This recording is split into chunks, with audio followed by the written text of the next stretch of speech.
Hey guys, it's Mr. Schmidt here, and in this video I'm going to cover the answers to question 2 from set 2 from the 2019 AP Microeconomics Exam's free response section. And this question has you dealing with taxes and consumer and producer surplus and a little elasticity thrown in for good measure.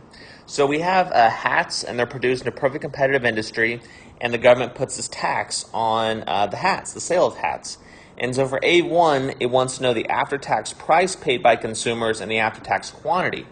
So basically what you got to find is where supply plus tax intersects the demand curve, and it does that right here at S. And so basically we just have to list the quantity and price associated with S. And so for A1, that's going to be Q2 and P3. And then for 2, it wants to know, okay, well, what's the area representing the total tax revenue by the government? And I'm sure your teacher has always taught you, hey, look for the box, right? And so basically it's going to be the per unit tax. So let me pick my blue color here. So that's going to be from S to Z, right? There's the per unit tax times how much is going to be taxed, what quantity? Well, we already said that's Q2. So it's going to be this box right here. Just to help you visualize that, but it wants us to label it, right? So it's going to be P3, S, Z, P1. All right, that's letter A. Letter B says, now assume that the demand for hats is perfectly inelastic at Q3 while the supply and the per unit tax remains unchanged. So what I'm going to go ahead and do here is go ahead and draw, and hopefully you did this too, draw that perfectly inelastic demand curve. We'll call this D1 at Q3. So just help us to visualize that, right? And then it says for B1, it says, will the after-tax price paid by consumers be higher, lower, or the same compared to the price in your answer to part A1? So we notice here, again, this is just multiple choice, so we get to pick one of those 3. Now remember, before we were at P3, but now our demand curve, D1, intersects supply plus tax at P4. And so the answer here is going to be, it's going to be a higher price.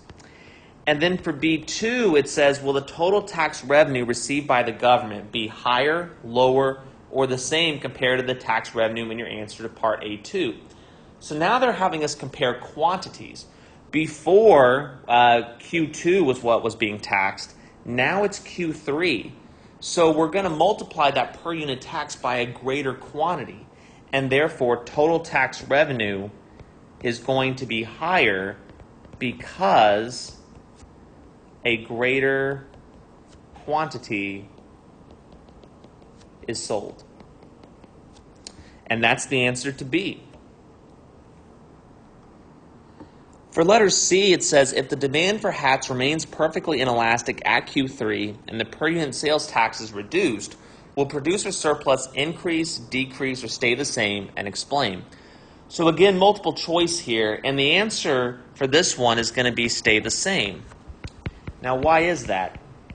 Well, remember, if a curve is perfectly inelastic, whoever owns that curve, producers or consumers, they're the ones that are going to pay the entire tax burden.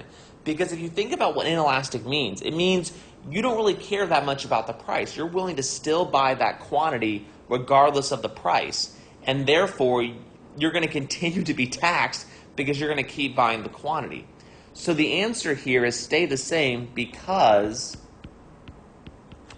consumers bear entire tax burden. Okay? So producer surplus isn't going to change because producers weren't paying the tax to begin with. So reducing the tax is not going to help them in terms of that difference between what they actually receive for their product and what they're willing to accept. So that's all for this video on question 2 from set 2 of the 2019 AP Microeconomics Exam's free response section. Until next time, have a great day.